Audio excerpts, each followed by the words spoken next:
What's going on, everyone? I am just a typical, average American here today to react to King Charles. And stick with me on this one. Apparently, he stopped Donald Trump from invading Canada. Really? Like, that's a pretty sensational title right there. Like, what do you mean? What happened? What did he do? Did King Charles, like, ride out there on his horse like, and pull out his, like, British royal sword? And it was like, back, Trump. It's mine. Canada is mine. Like, okay, maybe that's a little extreme, or I guess that'd be kind of cool. But anyway, I really want to understand what actually happened here, because this is a pretty, like, it's kind of unbelievable. Like, we all know that Donald Trump did make very real threats and this talk of, like, wanting Canada and annexing it, or threatening it, or wanting it to be the 51st state for sure. And we don't quite know what he was ready and willing to do. And then with the Greenland thing, you kind of do get a sense of what he's willing to do. That was scary. So anyway, the idea that Trump had like a plan to invade Canada, and King Charles like stopped it, it's like, that's quite a story, it sounds like. So let's take a look at this and see what actually happened. Threats to annex Canada may have stopped because of the president's deference to one man.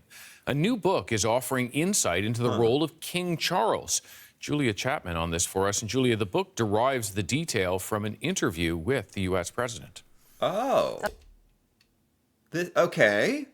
So this is something that Donald Trump did actually say about him and Canada, or King Charles, or someone did an interview with Donald Trump and he actually said something about, like, okay, let's see. That's right, David. This is a book written by Robert Hardman, a British journalist and royal commentator.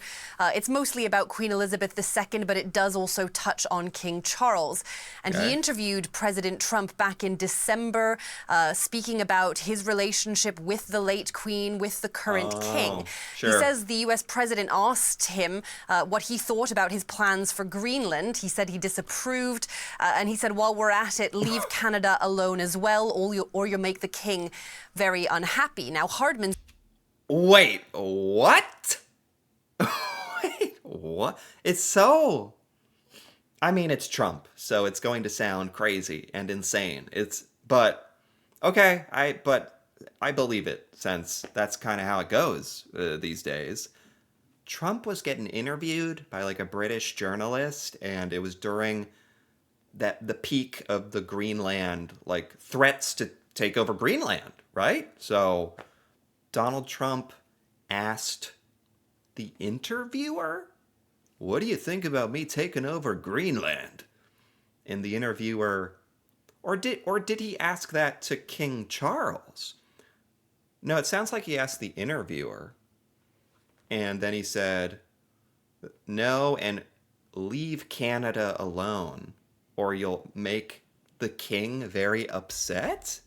Hold on, one more time here. With the current king. He says the US president asked him what he thought about his plans for Greenland. He said he disapproved, and he said, while we're at it, leave Canada alone as well, or you'll make the king very unhappy. Now, that makes it sound like the interviewer said, like, who was some British interviewer, was like, leave Canada alone while you're at it. While you're threatening Greenland, stop threatening Canada, or you'll make the king real upset. And that was enough to, like, scare Trump into being like, okay.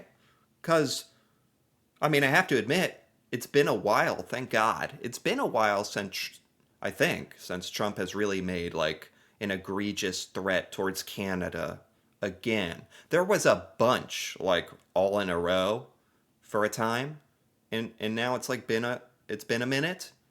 Was that because he's scared of King Charles' backlash? of his royal sword? What? Hardman says the response that he got from President Trump was one of surprise that Canada still has a monarchy, suggesting it wasn't something he was aware of. He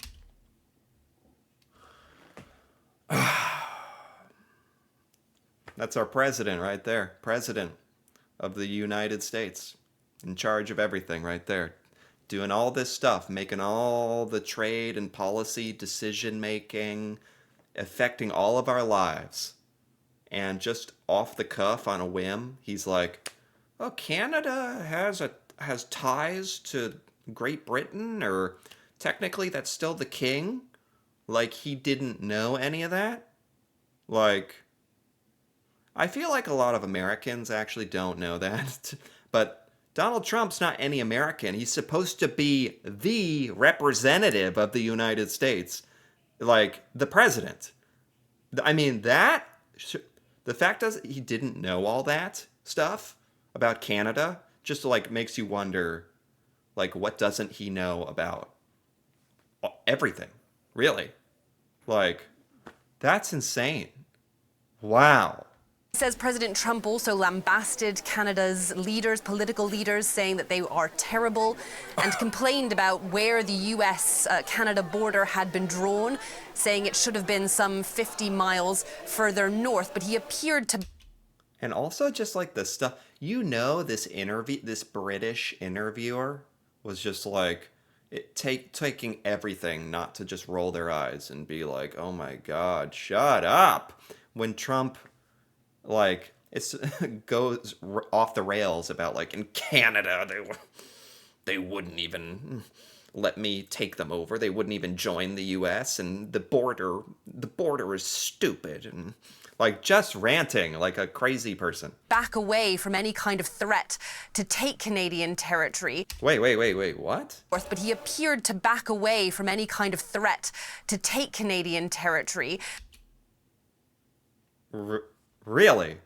Like just based off that exchange?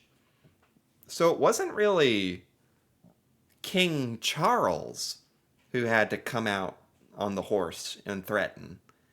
Just Trump's respect for King Charles and understanding that Canada has a relationship with Great Britain, that was enough on its own to make Trump back off, like just like that.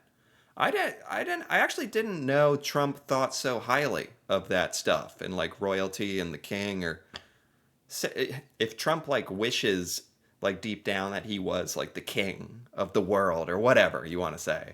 Maybe in a weird way that makes him like other real kings, or I don't know. You don't want to try to get too much into mind of a psychopath or anything, but there's something funny about that. That's probably true. Saying that it wasn't something that he was going to achieve in the time he had left in office. Now that's disturbing, though. That makes it sound like if he had more time, he would try to invade Canada. Why? This is the most Trump like interview ever. To be like,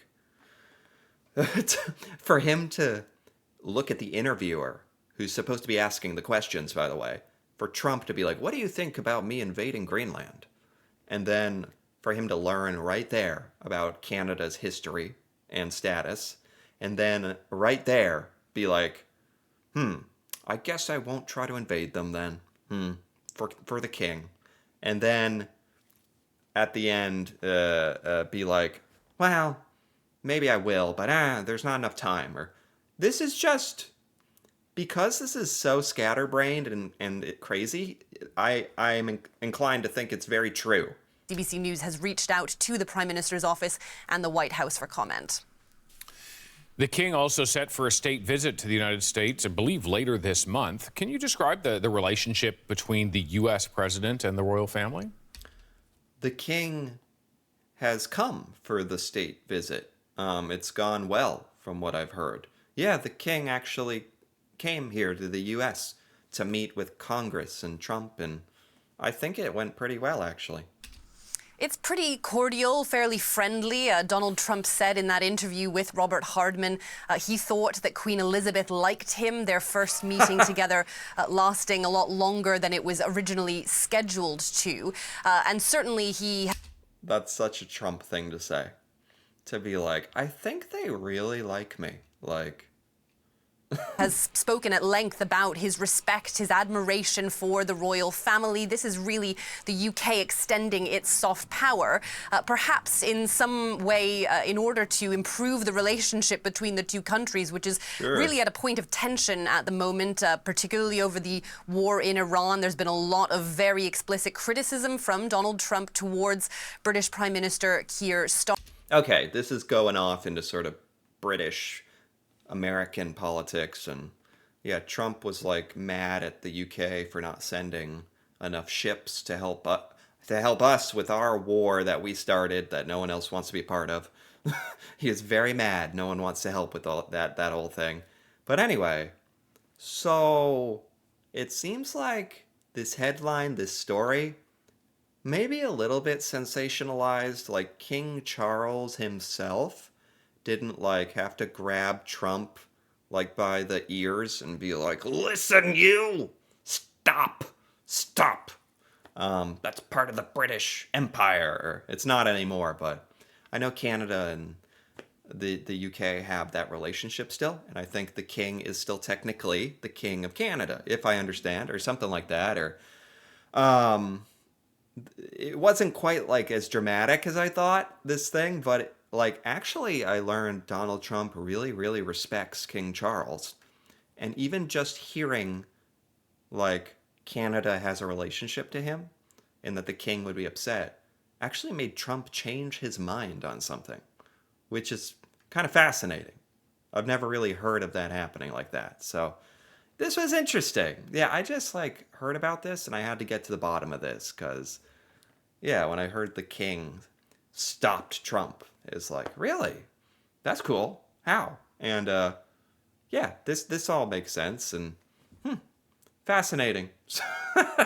Anyway, if you enjoyed this, feel free to give this video a like or leave a comment with your thoughts on this sort of crazy story. And if you're interested in more videos like this, me reacting to Canadian things that I've never seen before, feel free to subscribe for more. And until then, thanks for watching and see you next time.